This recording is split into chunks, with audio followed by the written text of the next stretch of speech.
네, 안녕하십니까. 2012년도 국회지 구급 보겠습니다. 네, 첫 번째 행정법의 효력에 관한 설명으로 옳은 것은 효력 발생에 관한 특별한 규정이 있으면 그냥 따르면 됩니다. 네, 특별한 규정이 있으면 따르면 되고, 특별한 규정이 없을 때 그 법령을 공포한 날로부터 40일이 경과되면 법령은 이렇게 들어갔죠. 법령은 이렇게 들어갔습니다. 법령이라고 하게 되면 법령은 법률하고 법규명령하고 두 개를 포함하는 것이고요. 그래서 이제 그동안에는 뭐 법규명령 쪽으로 많이 출제가 됐었는데, 법률 같은 경우에 이건 헌법에 있습니다. 헌법의 53조 7항에 보시게 되면은 53조 7항에 20일이 경과하면 이렇게 돼 있죠. 20일이 경과하면 효력이 발생한다 이렇게 돼 있고, 그 다음에 법규명령은 별도의 법률이 따로 있고요. 법령 등 공포에 관한 법률이라고 있습니다. 법령 등 공포에 관한 법률. 법령 등 공포에 관한 법률은 13조에 보게 되면 20일 이렇게 돼 있고, 그 다음에 이제 13조 2에 보게 되면 30일짜리가 있습니다. 30일. 권리지 않은 의무부가 뭐 이렇게 직접적으로 발생할 때는 30일 이렇게 되어 있습니다. 조례도 20일이라고 했었고요. 조례는 또 CF 한번 또 걸어. 조례 같은 경우에는 지방자치법에 있겠죠. 지방자치법에 얘는 26조의 7항입니다. 26조 7항에 보면 얘도 20일 이렇게 되어 있고요. 실내보의 요청에 우선하는 심히 중대한 공익상 사유가 소급입법을 정당화하는 경우에는 진정소급입법이 허용된다. 원래는 이제 진정소급 적용, 진정소급 입법 이런 거는 이제 국법에 대한 국민의 신뢰 보호 차원에서 인정이 될 수가 없겠죠. 소급 입법 금지 원칙, 소급 적용 금지 원칙, 요게 진정소급 적용, 진정소급 입법입니다.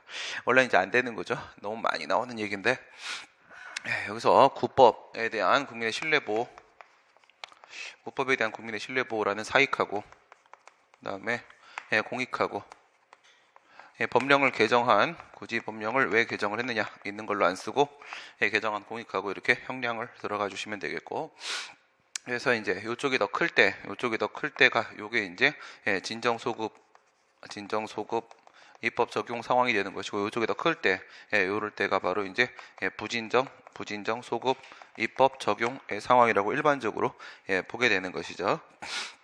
물론 이제 진정이냐 부진정이냐에 대한 문제는 그 사실관계나 법률관계가 완성이 된 상황을 전제로 하게 되는 것이고, 얘는 완성이 되지 않은 상황을 전제로 하는 건데, 이게 이제 거꾸로 가는 경우도 있다고 했죠. 이렇게 내려가는 경우, 이렇게 올라가는 경우, 이런 경우가 있을 수 있다고 했습니다.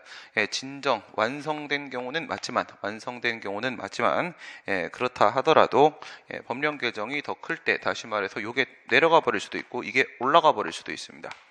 내려가 버리게 되면, 내려간다는 것은 기존에 있었던 법률 관계가 상당히 불확실하거나 혼란스러울 때 뭐 이런 경우도 있을 수 있겠고요. 그 다음에 법이 개정돼서 어떤 불이익이 발생을 하기는 하는데, 그 불이익이 뭐 거의 없거나 아니면 상당히 경미할 때, 그럴 때는 신뢰보호가 내려갈 수 있고, 지금 같은 경우는 올린 거 법령 개정의 공익이 상당히 중대하다 올려버리게 되면 진정소급 입법 적용에 대한 문제라고 하더라도 이 법령 개정 쪽이 더 커져서 아래쪽으로 내려가 버리게 되면 소급이 가능해질 수 있는 겁니다. 가능해질 수 있겠죠. 그래서 위에 같은 경우에는 얘는 소급이 안 되죠. 소급이 안 되는 거고, 소급이 안 되면 국법 적용시켜야 되는 것이고, 밑에 같은 경우에는 법령 개정이 더 크니까 소급이 되는 것이고, 이때는 신법 적용시켜야 되는 것이고, 진정 소급 입법이라고 하더라도 거꾸로 돌리는 경우가 있다. 항상 예외 사유 쪽으로 문제가 출제가 되고 있습니다. 어떠한 법률 조항에 대하여 헌법재판소가 헌법 불합치 결정을 내렸다. 헌법 불합치 결정 뭐랑 비교하시는 거예요? 그냥 바로 냅다 위헌 결정 나왔을 때하고 비교하시는 거죠. 헌재가 그냥 법률이나 법률 조항에 대해서 바로 위헌 결정을 때려버리게 되면, 이거는 헌법재판소법 47조 헌법재판소법 47조 2항 적용을 받아가지고 두 가지가 인정되는 거라고 했어요. 대세효하고 장래효하고 이렇게 인정됩니다. 대세효, 장래효. 따라서 헌재가 결정을 내려버리게 되면 그 법률이나 법률조항은 대세적으로 아예 사라져 버리는 것이고 효력을 상실하고, 근데 그때부터 사라집니다. 그때부터. 그래서 우리가 거꾸로 소급표가 과연 어디까지 인정될 것인가, 이런 논의들을 했었던 것이죠. 근데 그것이 아니라 헌법 불합치 결정을 내렸습니다. 헌법에 합치되지 않는다 이렇게 한 다음에 이 뒤에 설명이 잘 되어 있어요. 헌법 불합치 결정은 위헌 결정을 내려서 제거하는 건 아닙니다. 그냥 둡니다. 우선 그냥 두고 그 법률조항을 합헌적으로 개정 또는 폐지하는 임무를 입법자한테 맡기는 거예요. 입법자한테 맡긴다. 얘한테 이제 개정을 하라고 하는 겁니다. 그때 개선 입법을 하면서 불합치 헌법에 반하는 것이니까 다시 이제 개정을 하는데, 개정을 하면서 그때 이 불합치 상태잖아요. 그동안이 헌법에 위반되는 상태예요. 위반되는 상태니까 소급 적용을 시킬 수도 있다는 겁니다. 소급 적용을. 그동안 게 잘못됐던 거야. 잘못됐던 것이기 때문에 거기에다가 소급해서 거기다가 엎어버려라 라고 할 수도 있는 겁니다. 소급 적용 여부와 소급 적용의 범위는 입법자의 재량이다. 언제나 입법의 문제는 내용이든 형식이든 간에 이것은 입법자의 형성적 재량이 인정됩니다. 법령 개정으로 허가 없이 공작물을 설치 행위할 수 있도록 변경이 되었다면 그동안에는 허가를 받아야만 공작물을 설치할 수가 있는 거고, 이제부터는 공작물을 설치하는데 별도 허가가 필요가 없는 거고, 유리하게 변경된 겁니다. 국민한테 유리하게. 당해 법령의 개정 전에 이미 범해진 위협한 공작물 설치 행위 이미 범해졌다. 개정 전에 이미 범하여졌다. 이미 범하여졌다라는 얘기는 뭐예요? 이거는 법규 위반 행위가 이미 있었다라는 얘기죠. 위반 행위가 이미 존재하고 있었다. 행위 시 얘기하는 겁니다. 행위 시. 행위 시에 우리 법률 관계가, 사실 관계가 완성되는 거라고 했죠. 완성되는 것이다. 계속 얘기했던 거죠. 이 부분은 뭘 얘기하는, 위법성 판단 기준 시 얘기하는 거죠. 위법성 판단 기준 시. 위법성 판단 기준 시 이제 그대로 외우시기 바랍니다. 시험 얼마 남지도 않았는데 생각하고 할 거 없죠. 처분 이후에 법령 개정 사정 변경, 처분 이전에 법령 개정 사정 변경 이렇게 되는 거고, 오른쪽 같은 경우에는 처분 시 판결 시였었죠. 처분 시하고 판결 시하고 언제 거를 구법을 적용시킬까 신법을 적용시킬까, 여기서 완성되는 거니까 처분 시에 완성되니까 여기에 구법을 적용시킨다. 통설 판례 입장은 위법성 판단 기준 시는 처분 시다. 이렇게 들어가고, 여기는 이제 따로 들어가고 여기하고 따로 들어가고, 수익적 처분에 있어서의 요구 소송, 그 다음에 밑에는 침익적 처분에 있어서의 방어 소송 들어가신 다음에, 수익적 처분은 신청이 필요하고 신청 시하고 처분 시 이렇게 당연히 거부 처분이겠죠. 수익적 처분은 신청이 필요하다. 그 다음에 침익적 처분은 제재 처분이다. 그래서 여기서는 법규 위반 행위를 한 행위 시하고 그 다음에 제재 처분이 나오는 처분 시하고 들어가게 되면 어디서 완성되는 거다? 얘는 처분이 나와야지 완성이 되는 건데, 근데 법규 위반 행위, 제재 같은 경우에는 위반 행위를 했을 때 그때 법 적용받는 거다. 구법 적용받는 거다. 지금 이쪽 얘기하는 거죠. 3번 이쪽 얘기하는 겁니다. 그래서 행위 시 법을 적용을 시키게 된다. 그래서 위법한 공작물 설치에 대한 가벌성이 소멸되는 게 아니라 이거는 제재 당하는 게 맞는 거고, 국외의 자국민에 대한 국내 법령은 적용되지 않는다. 이것도 거꾸로 지금 나온 거죠. 형법이든 행정법이든 우선 기본적으로는 뭐가 원칙이라고 했어요? 속지주의가 원칙이라고 했습니다. 속지주의. 무엇을 보지 않고 무엇을 보는 것이다. 영토를 기준으로 가게 되고 국적을 기준으로 가지 않습니다. 우리나라 국내에 있는 사람이면 외국인이라고 할지라도 우리나라 법을 적용시키는 게 원칙인데, 뭐 그렇지 않은 경우도 있잖아요. 그렇지 않은 경우 예외는 언제나 있을 수 있습니다. 예외로 뭐 대표적인 게 병역법 이런 거 있을 수 있습니다. 병역법. 국외에 나가 있는 사람이라고 할지라도 병역 의무가 면제되는 것은 아니겠고요. 우리나라 국민이면 그다음에 뭐 여권 발급 같은 거, 여권법 이런 것들은 속인주의가 적용될 수 있습니다. 속인주의, CF 속인주의. 요거는 속인주의는 무엇을 기준으로 하는 거다? 국적을 기준으로 하는 것이다. 국적을, 뭐 예외는 언제나 있을 수 있습니다. 그다음에 서울특별시장 또는 도지사의 의료 유사업자 자격증 갱신 발급행, 이거는 설명할 게 없습니다. 그냥 답이 나온 거예요. 쓸데없는 소리들 하고 있는 거여서 뭐 비교 대상 자체도 의미를 부여할 것도 없죠. 뭐예요? 자격증, 발급행위, 교부행위, 이런 것들은 다 뭐야? 공적으로 확인하는 행위, 공적으로 증명, 공증, 증명하는 행위, 준법률 행위적 행정에서 공증입니다. 공증에 해당하죠. 준법률 행위적 행정행위입니다. 준법률 행위적 행정행위로서 공증에 해당을 하는 거니까 3번이죠. 특정한 사실이나 법률관계의 존부를 공적으로 증명하는 행위인 것이다. 뭐 아무런 서식이 필요 없다? 그러면 바로 뭐 행정 규칙 이런 게 떠오를 테고, 그 다음에 자격을 부여내지 확인을 하는 행위 이러면은 이제 이거는 확인이 떠오를 테고, 뭐 사실행위 이거 법률의 법적 행위니까 아니고, 법률행위적 행정이 준법률 행위니까 아니고, 이런 거는 그냥 큰 의미가 없으니까 바로 결론만 바로 도출해 버리면 됩니다. 3번 법규 명령에 관한 설명으로 옳지 않은 것은 법률이 공법적 단체 등의 정관에 공법적 단체, 공법인 얘기하는 거죠. 공법인. 공법상 사단법인, 재단법인, 영조물법인 요 세 개밖에 없죠. 이게 들어갔을 때 헌법 제75조에서 정하는 포괄적 위임금지 원칙 75조 있죠. 75조 들어가 보시면은 헌법 제75조 위임명령 이렇게 있고요. 위임명령 있고, 그 다음에 집행명령 있죠. 집행명령, 위임명령은 권리 의무 사항에 대해서 규율하고, 집행명령은 상위 법률의 기술적 사항, 시행을 위한 기술적 사항을 정하는 게 집행명령이고 95조. 95조에는 시행규칙, 그래서 위임명령 이렇게 있고, 그 다음에 직권명령 이렇게 있죠. 직권명령. 이렇게 있고, 얘네들 같은 거라고 했고요. 계속 겹칩니다. 이제 문제가 얘네들 같은 거고.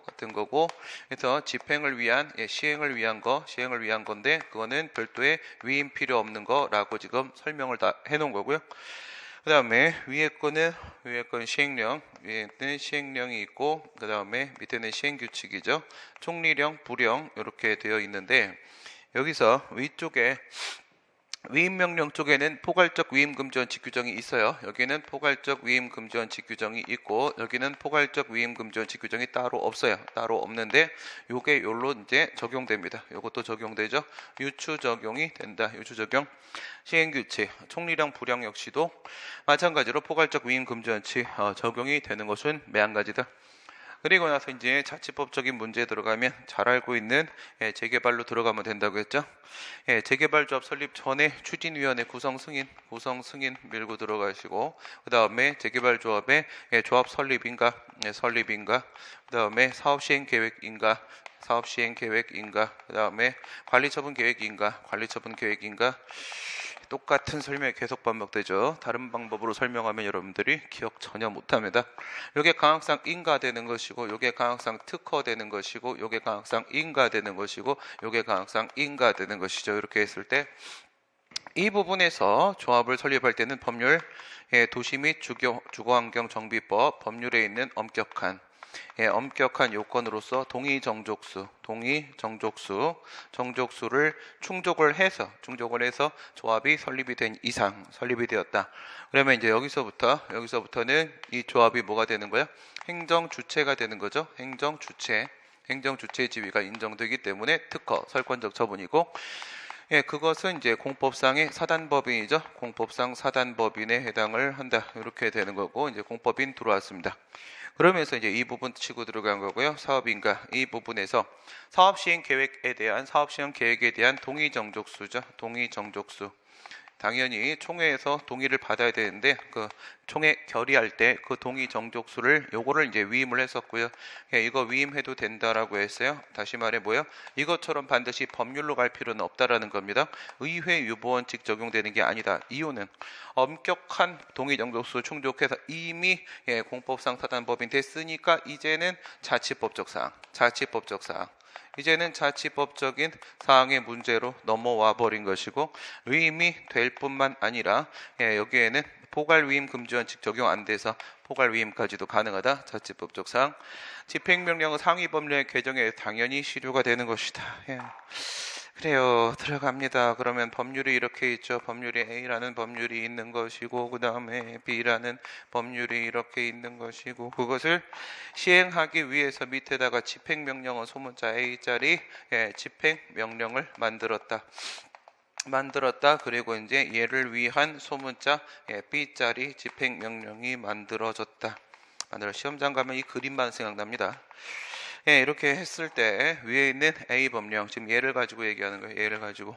얘가 만약에 폐지가 돼버리면 얘가 시행을 할 대상 아예 사라졌으니까 얘도 같이 소멸해버리는 것이고, 폐지가 된 게 아니라 이렇게 개정이 돼버리게 되면은 이 B라는 법률을 시행하기 위한 내용이 여기에 포함되어 있으면요, 모순 저촉되는 게 아니고 이 시행을 위한 내용이 여기에 담겨 있으면 이 친구 살아 있는 거고, 그런데 만약에 이 B 법률을 시행하기 위한 집행명령이 따로 만들어지면은 이제 얘가 그 역할 대신하고 얘는 그때 가서 죽는 것이고, 그래서 얘가 폐지됐을 때하고 개정됐을 때하고 구별해서 판단을 내리시면 되고, 입법자는 법률에서 구체적인 범위를 정하기만 한다면 대통령령이나 부령의 입법사항을 위임할 수 있다. 지금 이 얘기는 뭘 얘기하는 거냐면, 대통령령은 물론 구체적 위임이 필요한 건데 대통령령 75조에서는 포괄적 위임 금지 원칙 규정이 있는데, 여기에 있는 거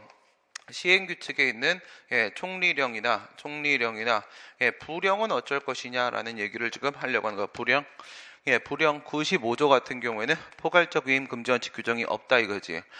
없는데 그래도 구체적인 위임이 필요한 거냐? 유추 적용된다. 그렇다라는 얘기고요. 병의 복무 기간은 국방의무의 본질적 사항이다. 본질적 사항. 기본권의 중요한 사항이면은 법률 유보가 적용되고, 법률 유보가 적용된다는 전제하에서 다시 기본권의 본질적 사항이면 의회 유보 원칙이 적용되고, 이렇게 2단계로 터치 들어가는 게 중요사항 유보설, 본징설설이 되는 거죠. 그래서 병역 의무의 핵심은 뭐냐는 거예요. 병역 의무, 병역법상의 병역 의무의 가장 본질적 내용이 뭐니라고 묻게 되면 군대 갔다 온 사람은 다 알죠. 얼마큼 있어야 되는데, 그거죠. 얼마큼 있어야 되는데, 뭐 이제부터 핸드폰도 쓰게 해준다고 하고, 그 다음에 이제부터 제초 작업 그것도 안 시키고, 그 다음에 이제부터 제설 작업도 안 시키고, 어저께 뉴스에 나왔죠. 그런 거 다 안 시키고 그냥 편하게 잘하고 이제 해준다고 이제 바뀐대요. 근데 이제 군대에서 돈도 많이 주죠. 밖에 최저임금보다 더 많이 주고, 그 다음에 그냥 잠만 자면 돈도 주고, 다 그래도 안에 있는 게 싫어요. 그렇죠? 안에 있는 게 싫습니다. 그래서 제일 중요한 건 뭐야? 기간입니다. 기간. 그럼 남은 시간 다 훈련을 시킨다는 얘기인데, 말도 안 되는 소리를 어떻게 하루에 2시간 이상 하면 자살률 100%. 알겠어요? 그렇죠? 나머지는 제초 작업하면서 담배 피고 술도 몰래 먹고 뭐 이렇게 하면서 버틴 건데, 그거면 남은 시간을 다 훈련을 해? 그게 어떻게 이상적인 생각. 그냥 제초 작업을 하는 편이 낫겠습니다. 그리고 저게 본질적 사항이니까 어떻게 된다고? 반드시 법률로. 이건 형식적 의미의 법률 얘기하는 거죠. 위임 입법의 한계인 예측 가능성은 법률에서 이미 하위 법규에 규정될 내용 및 범위의 기본적 사항이 구체적으로 규정되어 있어서 누구라도 그 당해 법률에서 하위 법규에 규정될 내용의 대강을 예측할 수 있으면, 정확하게 다 예측하는 게 아니죠. 어떤 식의 내용들이 들어올 것인지에 대해서 예측할 수 있으면 구체적인 위임이었다, 예측 가능성이 확보되었다, 이렇게 말할 수 있는 것이겠죠. 대강을 정하면 되고, 대강을 정한 다음에 또 재위임도 할 수가 있는 겁니다. 대강을 정하면 재위임도 할 수 있는 거고. 부관, 행정행위의 효력 발생 또는 소멸을 장래의 불확실한 사실에 의존시키는 부관을 조건이라고 한다. 부관 들어가죠. 부관에서 부담하고 기타 부관으로 우선 기본적으로 나누고 들어가시고, 부관 들어가게 되면 부담하고 그 다음 기타 부관 이렇게 들어갔죠. 기타 부관 들어가서 다시 하나, 둘, 셋, 넷 나누게 되면 조건, 기한, 그 다음에 철회권 유보, 법률효과 일부 배제. 난 무시할 거니까 플러스 알파. 법률효과 일부 배제. 저는 부관이 아니라고 생각하는 사람입니다. 이렇게 했을 때 지금 먼저 조건에 대한 이야기를 하고 있죠. 얘네 두 명이 바로 뭐예요? 부관의 성취에 의해서 주된 행정행위의 효력이 의존되는 친구들이죠. 의존되는 친구. 그 얘기는요, 얘는 의존이 안 된다, 얘네들도 의존이 안 된다. 부관의 성취에 의해서 주된 행정의 효력이 의존되는 친구를 말하고 있는 것이고요. 근데 얘 같은 경우에는요, 얘하고 내용이 똑같죠. 두 개가 내용이 똑같단 말이에요. 그래서 얘는 기부 체납 이런 식으로 들어가게 되면 불확실한 사실의 성부에 의존시키는 문제죠. 얘는 확실하지 않고요. 얘 같은 경우에는 확실한 경우죠. 확실한 경우 국방부의 시계도 돕니다. 그래서 기간, 시기 이런 거니까 시간은 무조건 갈 수밖에 없죠. 확실한 사실의 성부에 의존시키는 거다. 효력의 발생 또는 소멸, 그래요. 발생 들어가게 되면 정지 조건. 지금까지는 효력이 정지되어 있다가 이제부터 효력이 발생하는 거고, 해제 조건.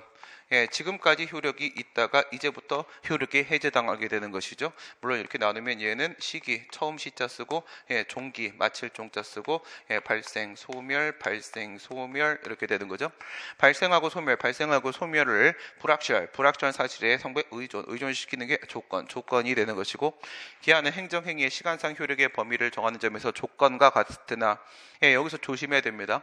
이게 지금 시간이 아닙니다. 그렇죠? 시간이 아닙니다. 기한은 기간입니다. 기간이죠. 기간.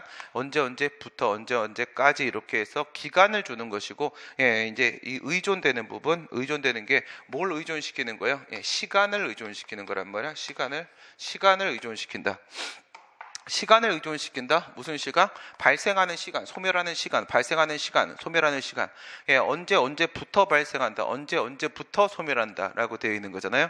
시간상 효력을 정하는 점에서는 의존시키는 친구들, 조건하고 기한하고 차이가 없는데, 그 다음 확정기간과 불확정기간이든 도래가 확실하다. 얘는 확실한 사실의 성부에 대한 문제가 되는 것이고, 확실하니까 얘하고 좀 다르죠. 좀 다르고, 확정기간, 불확정기간, 여기서 이걸 다시 나누고 들어갔죠. 확정기간으로서 그 다음에 기한이라고 표현했네. 확정기한, 그 다음에 불확정기한, 불확정기한 이렇게 되면은 몇 년도 몇 월 며칠 뭐 이렇게 들어가면은 빵빵빵빵년, 빵빵빵빵년, 빵빵월, 빵빵일 이렇게 들어가면 이건 확정기한이죠. 확정기한. 그런데 사망시까지 이렇게 들어가면 사망시까지 저 같은 경우는 안 죽거든요. 그러면 이게 뭐예요? 불확정기한 언제 죽을지 모르죠. 안 죽으니까 확정기한일 수도 있고, 건축 허가를 하면서 일정 토지를 기부 체납하도록 하는 내용의 허가 조건, 기부 체납 조건 그러면 원칙적으로 부담 처리하시고, 부관을 붙일 수 없는 기속행위 내지 기속적 재량 이런 표현 무시하면 되는 거고요. 기속행위 말하는 거고, 건축허가에 붙인 부담이거나 법령상 아무런 근거가 없는 부관이어서 무효이다. 지금 이 얘기는 뭐예요? 만약에 부관에 법령에 그 근거법에 뭐라고 돼 있어? 부관을 붙일 수 있다, 조건을 붙일 수 있다와 같은 규정이 있으면 아무리 이게 기속행위라고 하더라도, 아무리 그게 뭐 준법률행위라고 하더라도 상관없습니다. 그죠? 부관을 붙일 수 있는 것에 있어서는 재량이 인정될 수 있어요. 그 이제 뒷부분, 이게 먼저 나와야 되는 말인데 이게 뒤에 지금 깔려있네요. 법령상 아무런 근거가 없다라고 얘기를 하는 것은 부관을 붙일 수 있다, 조건을 붙일 수 있다와 같은 규정이 별도로 없다, 이거야. 없다. 이게 먼저 1단계 처리되고, 그 다음에 2단계 부관부가의 가능성 들어가는 거고, 기속행위에다가 부관을 붙일 수 있냐 이거죠. 요건을 갖추게 되면은 건축허가 반드시 플러스 10의 효과 다 줘야 되는 것이지, 부관을 붙여서 마이너스 2의 효과를 붙이면 안 됩니다. 이건 기계적으로 집행을 해야 되는 거죠. 부관에는 부관을 붙일 수가, 기속행위에는 부관을 붙일 수가 없다. 붙이면 무효입니다. 바로 무효고. 영업허가를 발급하면서 일정한 시설 설치 의무를 부과하는 것을 정지 조건으로 본다면, 전제를 깔았어요. 부담으로 볼 여지도 없는 건 아니야. 정지 조건이라면 이렇게 들어갔죠. 정지 조건. 그러면 그 부관이 성취되어야지만 비로소 주대행정의 효력이 발생하는 것이라고 본다면, 시설 설치 의무를 불이행한 상태에서 한 영업일지라도 적법하다. 그러면 정지 조건이면요, 이거를 시설 설치 의무를 아직 이행을 안 했으면 주된 행정행위로서 허가의 효력이 아직 안 발생했죠. 아직 안 발생했는데 그냥 영업을 해버렸어요. 그럼 무허가 영업, 불법 영업이 돼버리는 거죠. 행정청이 종교단체에 대해서 기본재산 이렇게 들어가면 요거는 항상 인가. 요거는 인가는 인가입니다. 인가는 인가가 맞다. 항상 인가. 뭐 학교든 아니면 뭐 종교단체든 뭐든 간에 기본 재산은 그 학교 교육을 하기에 종교단체에 활동을 하기 위해서 반드시 필요한 재산입니다. 저게 없으면 그 활동을 할 수가 없는 겁니다. 그래서 함부로 팔 수가 없어요. 그걸 팔려고 하게 되면 저걸 일반 재산으로 전환시켜야 되고, 일반 재산을 전환시키려면 행정청의 동의를 받아야 됩니다. 인가가 필요합니다. 인가처분의 효력이 발생하여 기본 재산 처분의 의의가 유효하게 이루어진 이후에 비로소 이행할 수 있는 인가 조건을 부과했다. 그러면 이게 지금 인가 처분의 효력이 발생한 다음에 비로소 이행할 수 있다라고 하게 되면, 다음에 비로소 이행할 수 있다라고 하게 되면 뭐를 의심을 해야 되는 거냐면, 그러면 부담이거나 철회권 유보이거나 둘 중에 하나다라는 생각을 해야 돼요. 오케이? 무슨 얘기인지 이해가 돼요? 부담이라는 것은 말이야. 부담이라는 것은 우선은 허가처분의 효력이 발생해야지만 비로소 이행할 수 있으면 부담이 되는 거잖아. 부담으로 의심할 수 있는 부분이 있고요. 그 다음에 철회권 유보는 뭐야? 우선은 허가의 효력 발생시키고 나중에 뭔 일 생기면 그때 철회하겠다는 거잖아. 뭔 일이 처분 이후에 생기는 거잖아. 뭔 일이 처분 이후에 생기는 거니까 처분 이후에 이행을 해라라고 하게 되면 철회권 유보일 가능성도 있는 거야. 그렇죠? 부담이거나 철회권 유보이거나 둘 중에 하나다 라는 생각이 떠오르면서, 그러면서 불이행 시 인가를 취소할 수 있도록 하고 있다. 철회권 유보는 쌍따옴표 들어간다고 했지. 취소 또는 철회라는 표현이 들어가요. 부관의 내용 안에 취소나 철회라는 표현이 들어가면 그거는 철회권 유보가 되는 거라고 했습니다. 그러니까 요거는 부담 아니고 철회권 유보구나 라고 판단을 내릴 수가 있겠네요. 그 다음에 주관적 공권에 관한 판례의 입장으로 옳지 않은 것은, 허가 등 수익적 행정처분의 근거가 되는 법률이 해당 업자 사이에 가당 경쟁으로 인한 경영의 불합리를 방지하는 것을 목적으로 하는 경우에 뭘 말하는 거예요? 지금 이게 거리 제한 규정 얘기하는 거죠. 거리 제한 규정. 거리 제한 규정. 거리 제한 규정이 있을 때 얘기하는 겁니다. 거리 과당 방지. 거리 과당 방지죠. 거리 과당 방지. 거리 제한 규정은 과당 넘어지는 걸 방지하는 겁니다. 그래서 과당 경쟁으로 인한 손실 방지를 목적으로 하는 것으로 사익 보상이 인정되는 것으로 해석된다. 거리 제한 규정은 과당 방지, 과당 경쟁으로 인한 손실 방지를 목적으로 하는 것으로 인정된다. 사익 보상 인정된단 말이죠. 사익 보상. 사익 보상이 인정이 된다. 사익이 인정된다. 이렇게 얘기하는 거죠. 경업자 소송 얘기하는 겁니다. 경업자 소송. 기존 업자가 신규 업자의 진입을 배제하기 위한 소송. 기존 신규. 요래에 들어간 상태고, 기존 업자가 받았던 허가가, 기존 업자가 받은 게 특허면, 그 다음에 허가면 이렇게 들어가고, 허가면 나눠지고 원칙하고 예외하고 이렇게 나눠지게 되고, 예외라는 게 바로 거리 제한 규정이 있을 때를 말하게 되는 것이죠. 특허라고 하게 되면 기존 업자의 소송은 원고적격 인정이 되겠죠. 법률상이익 인정되고, 허가라고 하게 되면 그때는 반사적 이익에 불과하기 때문에 원고적격 부정이 될 테고, 거리 제한 규정이 있으면 거리과당 방지에 따라 사익보상 인정되니까 원고적격이 인정이 되고, 기존 업자는 타인에 대한 허가의 취소를 구할 법률상이익이 있다. 거리 제한 규정이 있으면 특허인 건 물론이거니와 허가인 경우에도 살아남을 수가 있죠. 그러니까 거리 제한 규정이 있으면 무조건 법률상이익이 있는 거다. 이렇게 볼 수 있고, 서로 경원자 관계에 있다. 경원자 소송 들어가는 거죠. 경원자 소송은 mon규, 신규. 둘 다 신규 업자죠. 둘 다 허가 등을 신청을 하는 사람들입니다. 이때 한쪽에다가 허가가 발급된 경우에 허가를 받지 못한 사람은 그 타인에 대한 허가, 이 타인이 누구예요? 이 타인이 얘가 바로 경원자가 되는 거죠. 경원자에 대한 허가. 취소를 구할 법률상 이익이 있다. 그래서 일방에 대한 허가는 타방에 대한 불허가로 귀결되는 양립할 수 없는 배타적인 상호관계, 경험관계가 성립이 돼버리게 되면 얘한테 거부처분 나온 거라고 판례가 이제 아예 인정했죠. 얘는 거부받은 겁니다. 거부받은 거니까 얘도 처분의 상대방이죠. 처분의 상대방입니다. 외형상 제3자이지만 실질적으로는 경원자 관계에서는 상대방으로 인정할 수가 있다. 상수원 보호구역 내 상수원 급수, 수질 급수 얘기하는 거죠. 이건 수도법 얘기하는 거예요. 수도법에서 상수원 보호구역 지역 주민들은 환경권과 수질, 아주 좋은 수질의 급수를 받을 수 있는 권리, 주거에 따른 행위 제한을 받을 수 있기 때문에 상수원 보호구역 변경 처분에 취소를 걸 법률상 이익이 있다. 그건 아니고요. 수도법은 그냥 수질 보전이에요. 수질 보전. 수질 보전이라는 일반 공익을 목적으로 하는 겁니다. 수질 보전이라는 일반 공익을 목적으로 하는 거지, 수도법이 그 뭐 상수원 보호구역에 거주하는 사람들의 더욱 양질의 수질에 급수를 해주려는 그런 목적이 있을 리가 없잖아, 그렇죠? 이거는 누구에게나 양질의 수도를 제공하려고 하는 겁니다. 환경영향평가 대상 지역 내 밖에 거주하는 주민이라고 할지라도 공유수면 매립 면허 처분으로 처분전과 비교하여, 이건 새만금 사건 얘기하는 거죠. 새만금 사건 판례에서 대상 지역 밖에 거주하는 주민이라고 할지라도 그 처분이 나오기 전과 후를 비교했을 때 이건 환경상 피해가, 환경상 이익의 침해 또는 그 침해 우려가 도저히 참을 수 없는 정도, 수인할 수 없는 정도에 해당한다라는 사실을 얘가 입증을 하면 예외적으로 원고적 기억 인정될 수가 있다. 이 말은 뭐야? 이 말은 대상 지역 밖에 거주하는 주민인데 이제는 안에 거주하는 주민으로 인정, 이거죠. 안에 거주하는 주민으로 인정. 이렇게 입증을 해버리게 되면 이 의미는 뭐야? 법원이 대상 지역이 너무 좁았고 이만큼 넓어져야 된다는 것을 인정을 해버리는 거예요. 그러니까 기존에 종전 대상 지역으로 보게 되면 밖에 거주하는 주민이라고 할지라도 법원이 인정한 변경된 대상 지역의 범위로 보게 되면 안에 거주하는 주민으로 인정이 돼버릴 수가 있는 거예요. 그러면 인정될 수 있는 거죠.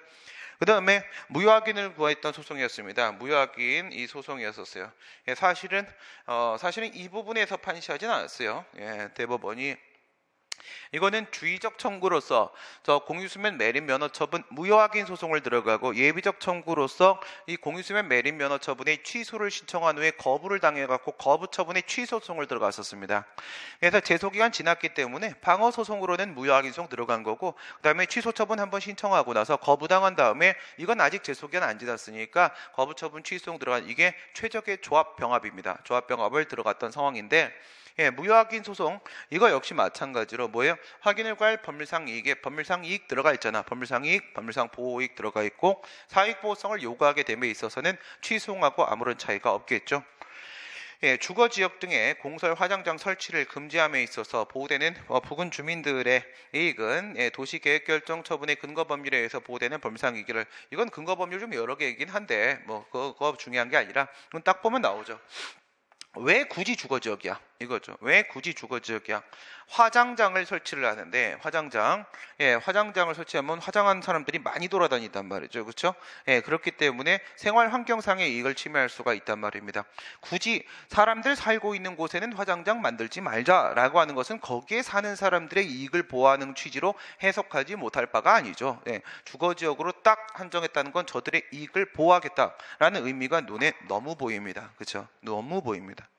보여도 너무 1, 2, 3, 4가 왜 이래? 대통령의 승인을 이거는 어쩔 수 없어요. 이거는 설명 대상이에요. 이거 암기 문제. 행정절차법 제3조 2항 얘기하는 겁니다. 3조 2항. 그러니까 행정절차법, 행정법 3조 1항에는 내가 일반법이다 이렇게 하고 나서 3조 2항에는 이제 배제되는 것들, 제외되는 것들을 쭉 깔아준단 말이에요. 쭉 깔아주면서 여기 나오는 뭐 국회나 1호, 2호, 3호, 쫑쫑쫑쫑쫑 8호 한 다음에 9호, 요게 이제 문제가 많이 나오죠. 요게. 그래서 뭐 국회나 지방의 의결을 거치거나 동의 승인을 받아서 행하는 처분이라고 하게 되면 그때는 이 법 적용을 안 시키겠다. 뭐 헌법재판소뿐만 아니라 그냥 법원의 재판, 군사재판, 재판 거쳐서 나오는 처분이면은 행정절차법 안 거쳐도 된다. 선관위 결정 마찬가지고, 감사원 결정 이것도 마찬가지고, 이런 식으로 여기 쭉 깔려요. 쭉 깔립니다. 이건 여러분들이 어쩔 수 없어. 눈에 익히는 방법밖에 없고요. 그 다음 여기 나오는 게 뭐야? 이게 우리가 잘 알고 있는 병역법상 처분 문제도 한번 출제가 된 적이 있었고, 제일 많이 나오는 거는 공무원 인사관계 법령에 따른 이거죠. 공무원 인사관계 법령에 따른 공무원에 대한 처분으로서 그 절차를 거치는 것이 뭐 곤란하다거나 현저히 불필요하다거나, 곤란하거나 아니면 불필요하거나 아니면 이에 준하는 절차가 개별법에 마련되어 있을 때는 그때는 행정절차법 적용시키지 않을 수 있다. 그래서 일반 공무원에 대한 직위 해제 처분 같은 경우에는 행정절차법 적용 안 한다고 했었죠. 국가공무원법 75조에 보게 되면 처분사유 설명서 교부란에 준하는 절차가 마련이 되어 있고, 그렇지 않은 별정직 공무원에 대한 징계 처분 이런 것들은 공무원법에 관련된 준하는 절차가 없기 때문에 그냥 행정절차법 적용시켜야 되는 것이고, 이런 내용들이 그동안 이제 많이 출제가 됐고, 그거 말고 간혹 이쪽에 이런 식으로 출제될 수 있는데 요건 여러분들 좀 봐두셔야 되는 거고요. 좀 특수해 보이면 되는데 이걸 지금 설명하고 있을 수는 없지만 이건 별로 안 특수하잖아. 이건 별로 안 특수한다고요. 그렇죠? 이거는 그냥 대통령 승인을 얻어서 행하는 사안 같은 경우에는 그런 경우가 많이 있기 때문에 행정절차법 적용이 되는 겁니다. 3조 2항 한번 눈으로 찍어 놓으세요. 3조 2항. 시험 직전에 여러분들이 시험장 딱 가고 책 이만한 거 들고 다니는 바보 같은 애들은 그건 다 이미 떨어진 애들이고요. 그냥 바보라고 인정한 겁니다. 그게 아니라 이런 거 무조건 외워야 되는 것들 있잖아. 원리는 거기 가서 본다고 이해가 안 돼요. 원리는 거기 가면 더 떨려서 안 봐. 그러니까 어떻게 외워야 되는 것만 카드에 가져가서 시험날 아침에 이런 게 있지 눈 띵 찍고 들어가야 되는 거야. 그렇죠? 그것만 준비해 가시면 되는 거야. 그 중에 하나야. 그 중에 하나. 질서위반 규제법, 질서위반 행위규제법, 이건 과태료부가 얘기하는 거죠. 과태료의 재판은 판결과 명령의 형식이 아니라 재판엔 뭐뭐 있어? 판결, 결정, 명령 이렇게 있죠. 그 중에 과태료 재판은 이거는 소송 절차가 아니기 때문에 판결이 아니라 결정 방식으로 한다고 했습니다. 결정 방식으로 하게 되고 결정으로 하게 되고, 그러다가 보니까 여기에는 누구하고 누가 들어가? 당사자하고 검사하고 두 명이 들어가죠. 양쪽 다 있어야 되니까 당사자하고 검사 들어가죠. 당사자도 마찬가지예요. 검사만 그런 게 아니라 얘 말고 그 과태료부가 받은 그 당사자 얘도 마찬가지로 즉시 항고할 수 있어요.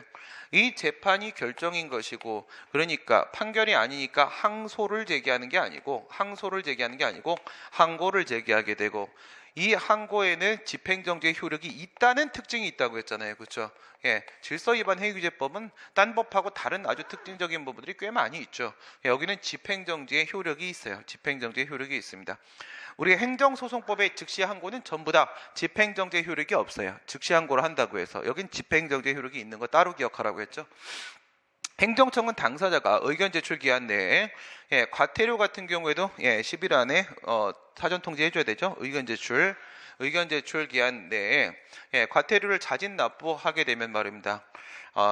납부를 하게 되면 자진 납부하고자 하는 경우에는 과태료 감경할 수 있다. 그렇죠. 과태료 이거 어떻게 싸웁니까? 60일 안에 이의 제기하죠. 60일 안에 이의 제기하죠. 그 다음에 10일 사전 통지해주고 의견 제출 받죠. 그런데 그 10일 안에 지가 가서 그냥 냈어요. 얼마나 착해. 그치? 아주 착하니까 감경할 수 있는 거죠. 그쵸? 댐빌 의사가 전혀 없습니다. 그럼 감경해 주는 게 맞습니다. 다른 법률에 특별한 규정이 없으면 14세가 되지 아니한 자 질서위반 행위는 과태료를 부과하지 않는다. 이거는 형법이랑 똑같아요. 그래서 얘네들 같은 경우는 과태료 뭐 생각이 있는 애겠어 저게. 그렇죠? 저건 생각 없는 애들이에요. 그렇죠? 지나가는 14세 애들 미만 애들 보면 이렇게 머리 한번 가서 이렇게 열어보세요. 뭐 있나? 아무것도 없어요. 얘들이 뭘 알지? 이게 뭐가 질서인지 어떻게 알아? 그렇지? 우리도 잘 모르는데 얘들은 과태료 부과 안 합니다. 하나의 행위가 둘 이상의 질서 위반 행위에 걸릴 때, 그러니까 2개 이상의 과태료 부과의 사유가 되고 있는 상황이라고 할 때는 2개를 각각 빵빵 쏘는 게 아니라 그 중에 센 걸로 한 대만 때리는 거죠. 한 대만, 가장 중한 걸로 한 대만 때리고 끝낸다. 한 대만 때리고. 여러 대 때리면 싸움 나요. 한 대 때리면 반성해요. 반성하는데 여러 대 때리면 싸움 납니다. 그래서 한 번만 때립니다. 제일 세게 때립니다. 제일 세게. 이런 건 뭐 외울 문제도 아니잖아요. 그냥 상식적인 부분이니까. 그렇죠? 개인정보 보호.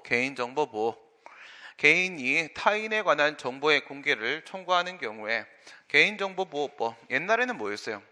공공기관의 개인정보 보호에 관한 법률이었었죠. 공공기관의 개인정보 보호에 관한 법률. 그래서 옛날에는 개인정보를 보호해야 되는 의무를 가지는 놈은 누구? 개인정보 처리자는 예전에는 공공기관만 해당 사항이 있었는데 지금은 그 말고 개인들도 포함되죠. 개인이 타인에 대한 정보의 공개를 청구하는 경우에는 개인정보보호법에 따라서 개인에 관한 정보의 공개 여부를 공개 여부를 판단하고 있는 거잖아. 공개 여부를, 정보의 공개 여부를 판단하면 정보공개법으로 가야 돼. 이거는 정보공개법으로. 정보공개법. 정보공개법에도 보시면 뭐 있어요?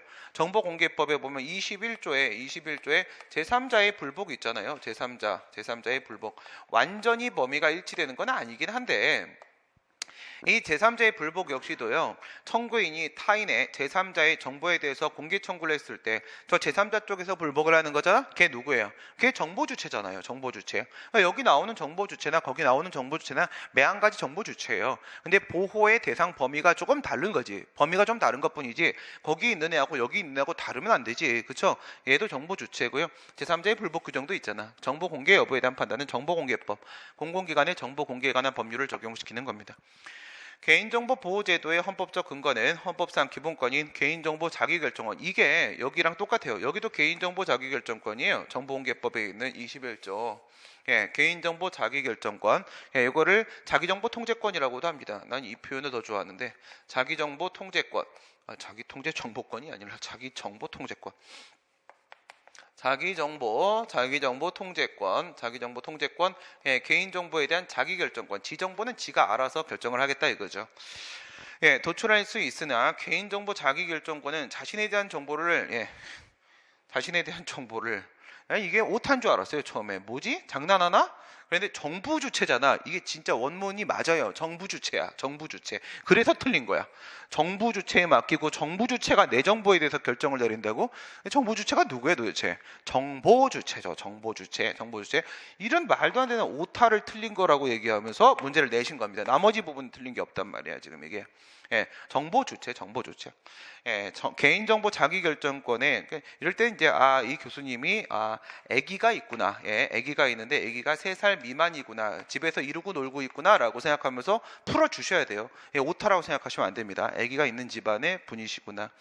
개인정보 자기결정권의 보호 대상이 되는 개인정보는 반드시 개인의 내밀한 영역이나 사사의 영역, 사사로운 일의 영역. 이거 뭐 사사는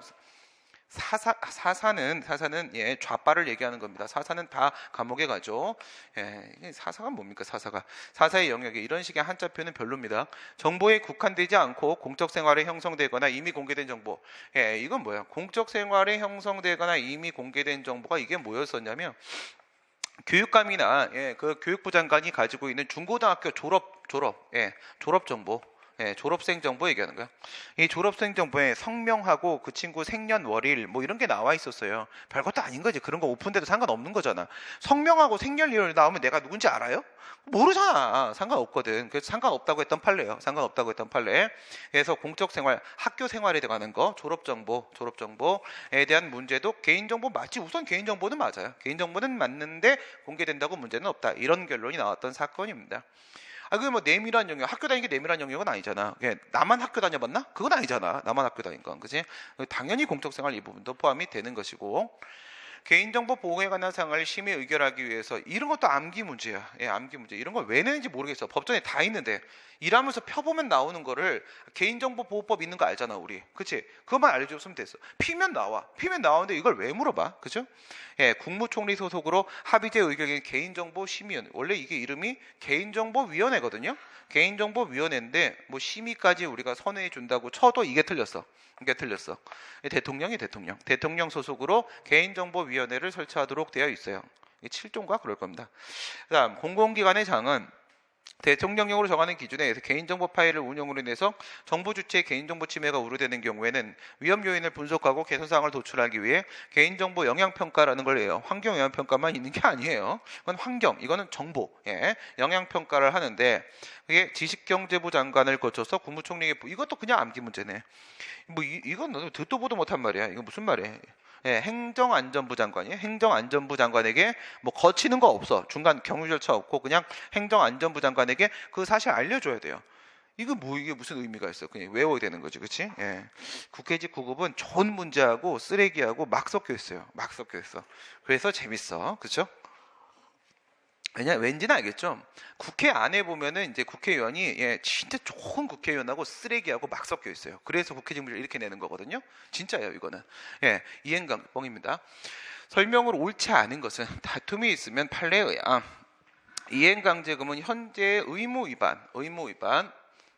쓰레기가 있다는 게 뻥은 아니고요. 조만간 끝날 겁니다. 내 예상이 지금까지 틀린 적이 없거든. 지금까지 역사는 제가 예상한 대로 다 움직이고 있는데 지금 딱 보면은 조금 있으면 이제 생각을 해보세요. 다음번 국회의원 선거 때 이제 그 사람들 연배가 어떻게 될까 나이가 난 40대로 점철된다. 40대 이제 다 내 친구들이 한다. 이렇게 생각합니다. 이게 다 잘릴걸요.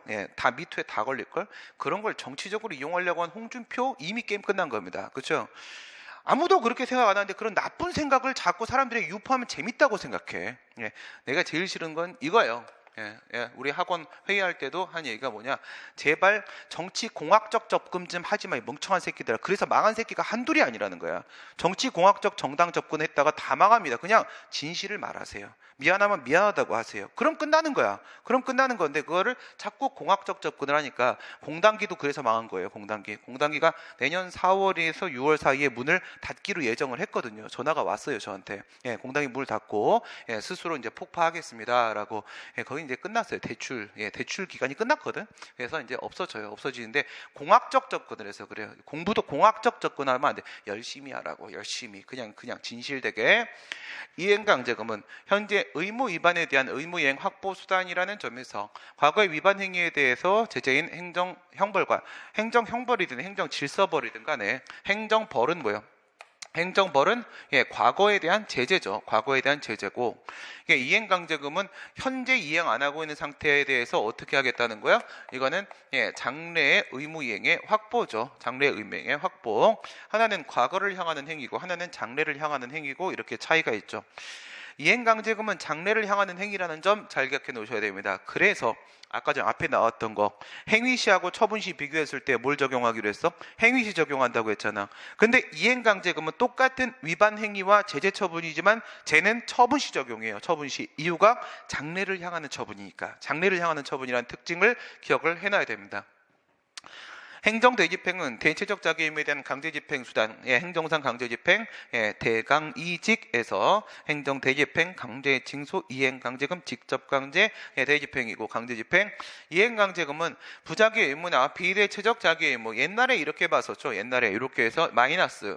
이게 과거의 교수님들 이런 식으로 생각하셨단 말이야. 행정대집행이 안 되는 것들만 이행강제금을 하는 것이다 이렇게 설명을 하셨었어 옛날에. 그래서 대체적 자기 의무 빼면 부자기 의무, 비대체적 자기 의무 이렇게 처리를 하셨었는데 그게 아니죠. 이행강제금의 제도적 본질상 그것이 부자기 의무, 비대체적 자기 의무에 국한되는 게 아니다. 이게 바로 헌법재판소죠. 대체적 자기 의무 위반에 대해서 부과할 수 없다는 것이 본질상 그런 것이 아니라는 게 판례 입장입니다. 그런 것이 아니다. 제도적 본질로부터 오는 문제가 아니었다. 옛날에 우리가 대체적 자기 의무 말고 나머지만 된다라고 생각했던 것은 이행강제금의 제도적 본질의 문제가 아니다라는 게 헌법재판소 입장이고요. 그래서 대법원도 이거 지금 같이 가는 것도 허용하잖아요. 그렇죠? 같이 가는 것도 건축법 제80조에 있는 이행강제금을 이행강제금 날리고 같이 대집행 날리고 이렇게 동시에 날려도 문제없다라고 얘기하잖아. 그 얘기는 이행강제금이 대체적 자기 의무를 대상으로 할 수 있다는 전제가 깔리는 거 아닙니까? 이행강제금은 해당 의무가 이행될 때까지 반복적. 이게 진짜 특이한 거예요. 이게 진짜 특이한 건데 이거를 이런 식으로 설명하시는 분들이 있던데 그건 정말 말도 안 되는 얘기예요. 이행강제금은 처벌이 아니기 때문에 그래서 반복적 부과가 된다 이런 얘기를 하시는 분들이 계신데요. 그래서 이중처벌금지원칙 위반이 아니다 그런 얘기를 하시는 분들이 계시던데 그 말이 아니에요. 그 말이 아니라 이거는 말이에요. 하나의 잘못. 이건 어때요? 그러면 처벌이 아닌 과태료 한번 해봅시다. 하나 잘못을 했어. 하나 잘못했다가 과태료 100만 원짜리 과태료를 낼 수 있는 상황이라고 쳐봐. 얘 잘못했잖아. 잘못했지? 야, 이 잘못한 새끼야. 100만 원. 이거 다 불법이에요. 다 불법입니다. 처벌 아니잖아요. 그쵸? 과징금 어때? 너 하나 잘못했네? 과징금 100만 원 던지면 어떡해? 이거 정신병자예요. 알겠어요? 이행강제금은 이행강제금 된다고요.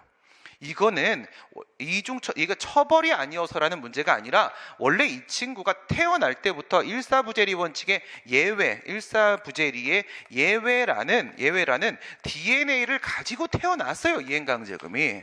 그래서 이름이 이행강제금인 거예요. 그 특징을 잡아내. 처벌이 아니다? 이건 초등학교 사회생활에서 나오는 그런 얘기인가요? 예, 그건 아닙니다. 이게 아니에요. 이건 일사부재리 원칙의 예외라는 원래적 특징을 가지고 태어난 겁니다. 원래의 특징을.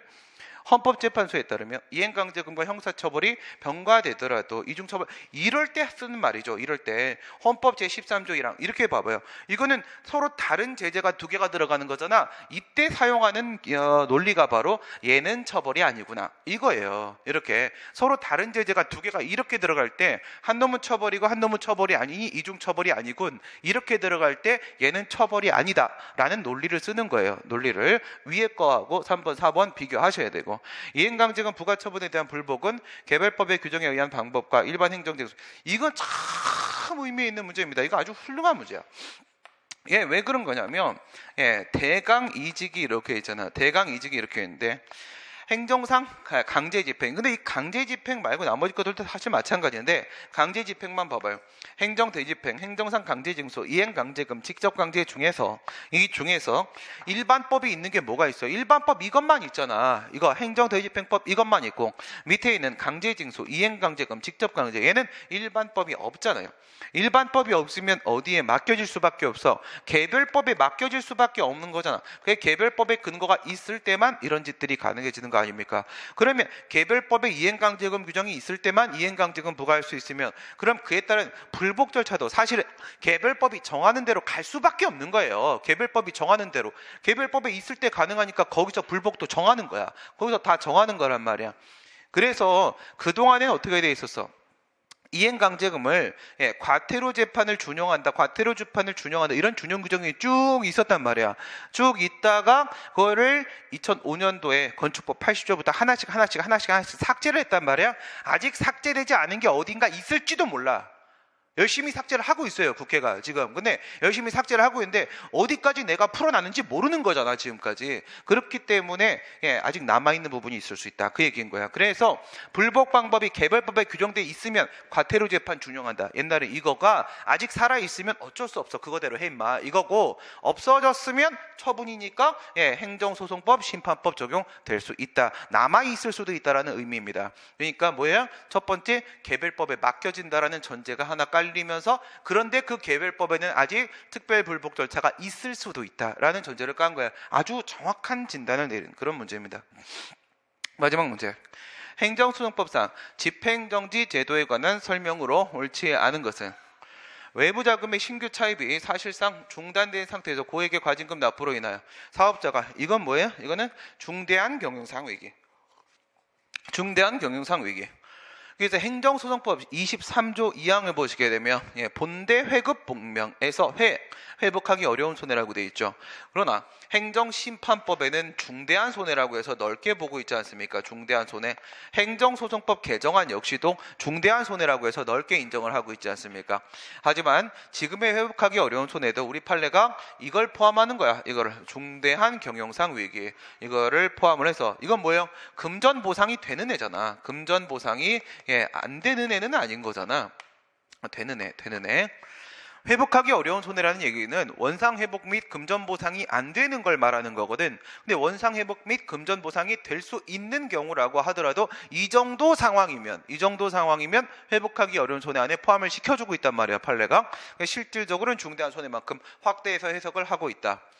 항공회사가 경쟁 항공회사에 대한 국제항공 노선 면허 처분에 따른 노선 점유율의 하락과 막대한 영업과 신뢰와 여러 가지 제휴가 안 되고 엉망진창이 됐네.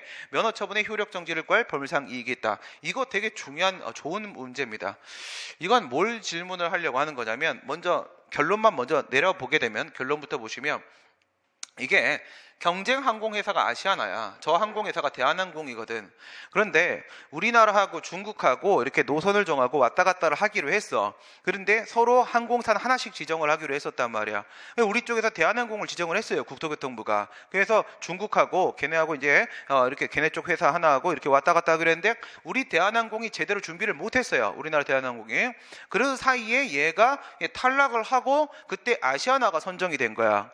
그 아시아나가 이제 중국하고 왔다 갔다 하잖아. 그러면서 이것 때문에 다른 거 제휴도 되고 뭐 여러 가지 막 좋은 일들이 발생을 한단 말이야. 저거 내 거였는데 이런 짓을 하고 있는 거야, 이 멍청한 놈이. 그러면서 아시아나 항공에 대한 그 면허, 이게 뭐야? 정기 항공기 운송 사업 면허. 정기 항공기 운송 사업 면허는 뭐예요? 이건 사업, 공공사업 특허란 말이야. 특허. 그치? 특허. 그러니까 만약 이러면 어때? 대한항공이 먼저 저 노선면을 받았어. 특허를 받았어. 그리고 나서 아시아나가 들어왔어. 내 노선에. 그러면 소송 제기할 수 있지. 경업자 소송이잖아. 경업자 소송. 그런데 얘는 안 들어갔단 말이에요. 안 들어간 상태인데 안 들어간 상태에서 아시아나한테 준 거를 지금 소송을 제기했단 말이야. 소송이 우선 소송 자체가 안 돼요. 소송 자체가 안 됩니다. 무슨 말인지 알겠어요? 예, 그러니까 얘가 판례도 그런 말을 했어. 네가 먼저 받아놓은 상태였다면 아시아나한테 노선 면허 준 거를 다툴 수 있을 텐데 너는 받은 적도 없지 않느냐? 너한테 아무 이익 침해가 없는데 무슨 소리 하고 있는 거야 도대체? 예, 말도 안 되는 짓 한 거야. 예, 그럼 대한항공 법무팀이 그냥 병신이란 뜻이야 이거는. 근데 여기서 내가 하나의 더 의미를 끌어내고 싶은 부분은 바로 뭐냐면 소송이 있잖아요. 본체 소송이 이렇게 있죠. 본체 소송이 이렇게 있고 그 다음에 집행정지라는 보전 소송이 이렇게 있지 않습니까?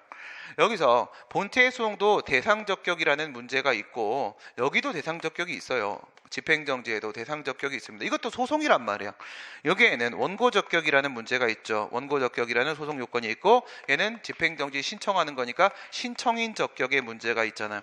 얘 같은 경우에는 협의의 소익이라는 소송 요건이 있죠. 협의의 소익. 여기 같은 경우에도 신청의 이익, 이게 거부처분과 집행정지 논점에 나오던 신청의 이익이라는 신청 요건이 있죠. 여기에서 피고적격이라는 소송 요건이 있다면 여기에도 피신청인 적격이라는 신청 요건이 이렇게 있단 말이야. 여기서 우리가 뭘 검토합니까? 이거 우리 검토하죠. 이거 검토하고 이거 검토하지 않습니까?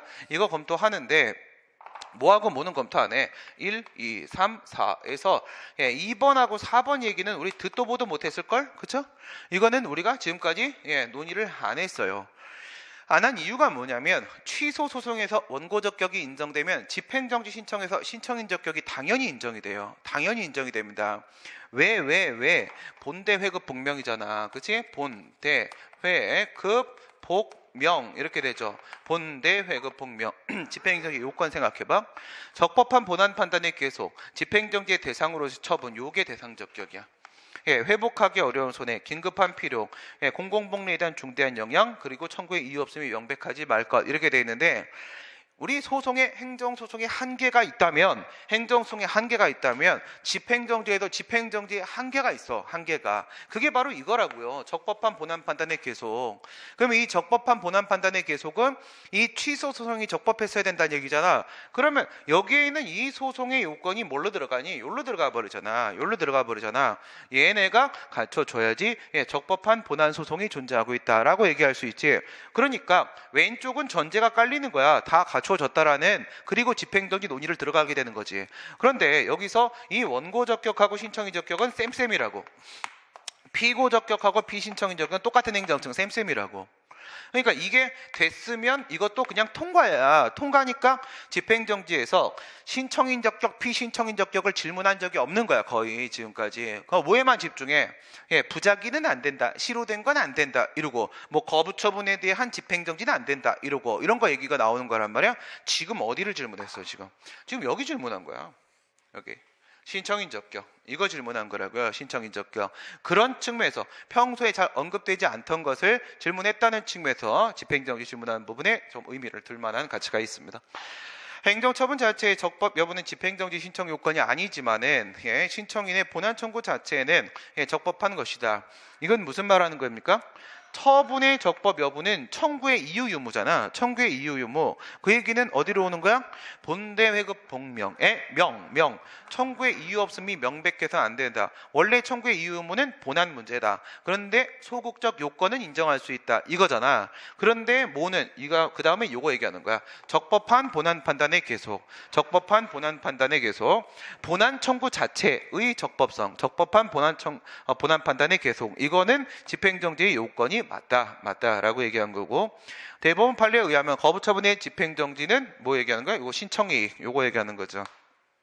소극적 처분에 대한 소극적 가구제 수단의 집행정지는 거부처분만 없는 상태로 되돌아갈 뿐이다. 신청만 있는 상태로 되돌아갈 뿐이다. 손해 방지에 아무런 소용이 없다라고 봤던 거죠. 뭐가 필요하다? 재처분 의무가 있어야 된다.